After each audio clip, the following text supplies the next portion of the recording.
দর্শক, আপনাদের শুরুতেই জানিয়েছিলাম যে দল হিসেবে আওয়ামী লীগের বিচারে শুরু হয়েছে তদন্ত। চিফ প্রসিকিউটর তাজুল ইসলাম জানিয়েছেন যে মানবতা বিরোধী অপরাধে অন্য কোনো দলের সংশ্লিষ্টতা পেলেও নেওয়া হবে ব্যবস্থা। এদিকে অভিযোগ দাখিল হলে অযোগ্য হবেন নির্বাচনে এমন বিধান যোগ হয়েছে ট্রাইব্যুনাল আইনে। আর এই বিষয়ে কথা বলার জন্য আজ যুক্ত হচ্ছেন আমাদের সাথে আন্তর্জাতিক অপরাধ ট্রাইব্যুনালের প্রসিকিউটর গাজী MH তামিম। জনাব তামিম, শুরুতেই যে বিষয়টি আনতে চাই যে তদন্ত তো শুরু হয়ে যাচ্ছে আওয়ামী লীগের দল হিসেবে, এই তদন্তের পরবর্তী প্রক্রিয়া কি হতে পারে এবং যদি অপরাধ প্রমাণিত হয় তাহলে কি সাজা হতে পারে? জি, ধন্যবাদ আপনাকে। আপনার মাধ্যমে চ্যানেল 24 এর সকল দর্শককে আসসালামু আলাইকুম।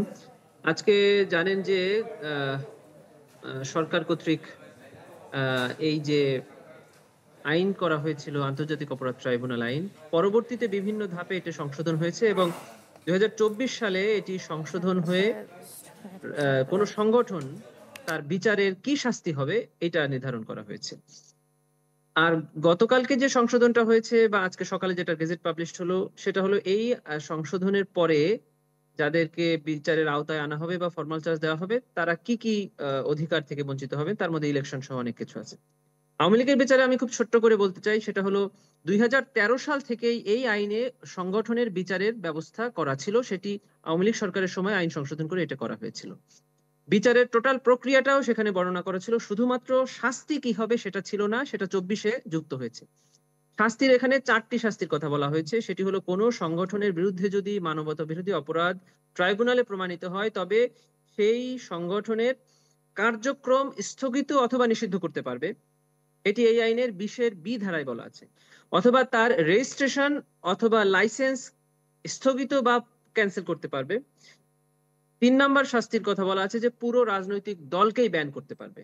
4 নাম্বার যে শাস্তিটার কথা বলা আছে সেটি হলো এই সংগঠনের যদি কোনো প্রপার্টি থেকে থাকে সেটা রাষ্ট্রের পক্ষে বাজেয়াপ্ত করতে পারবে।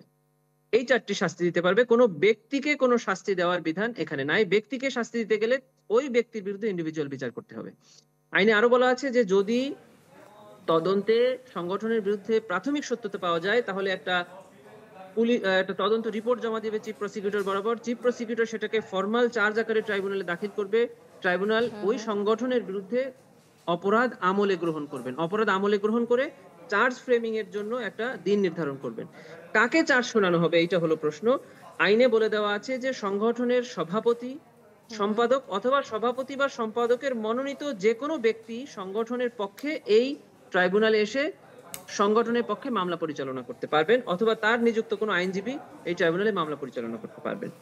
জনাব গাজী MH তামিম, আপনাকে যদি আরেকবার একটু জানতে চাই, আপনি বলছিলেন যে বারবার আইন সংশোধন করা হচ্ছে। আগে এই আইনগুলো ছিল না বলেই কি বারবার সংশোধনের প্রয়োজন হচ্ছে? দেখেন, আসলে আইনটা সংশোধন করে সরকার, আমরা হলো সেই আইনের প্রয়োগটা আদালতে করি। আইনটা কেন সংশোধন করা হলো, আইনের সংশোধনের উদ্দেশ্যটাকে, এটা অ্যাবসলিউটলি সরকারকে এই প্রশ্ন করবেন, সরকার উত্তর দেবে।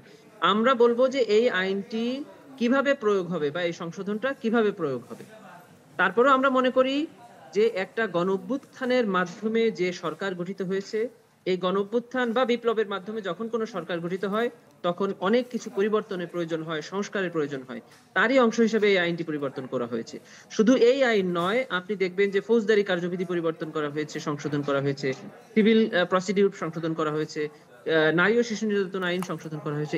তারই অংশ হিসেবে এই ট্রাইব্যুনালের আইনটি সংশোধন করা হয়েছে। বিশেষ করে যেহেতু জুলাই গণ অভ্যুত্থানে সংগঠিত মানবতার বিরোধী অপরাধের বিচার এখানেই হচ্ছে, অতএব সেই ক্ষেত্রে কিছু সংযোজন অথবা সংশোধনটা বেশি প্রয়োজন হচ্ছে এই আইনের ক্ষেত্রে। আদারওয়াইজ কোনো উদ্দেশ্য আছে বলে আমি মনে করি।